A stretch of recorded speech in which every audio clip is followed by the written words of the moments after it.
రైతాంగ సమస్యల్ని పరిష్కరించాలని డిమాండ్ చేస్తూ మహబూబాబాద్లో జరిగిన జైల్ భరో కార్యక్రమం ఉద్రిక్తంగా మారింది. గాంధీ పార్క్ నుంచి ప్రారంభమైన ర్యాలీని పోలీసులు అడ్డుకోవడంతో వాగ్వాదానికి దిగారు సిపిఐ కార్యకర్తలు.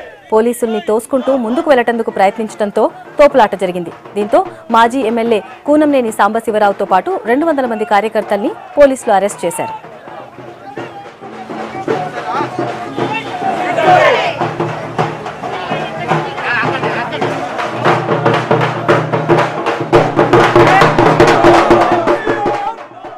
రైతాంగ సమస్యలపైన పెద్ద ఎత్తున ధర్నా జరుగుతుంది.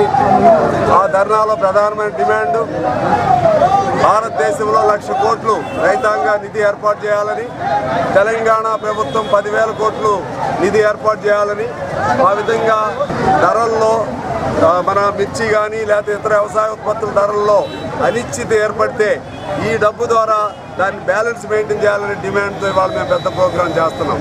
అరెస్టులు లేకపోతే ఇతర నిర్బంధాలు కమ్యూనిస్ట్ పార్టీ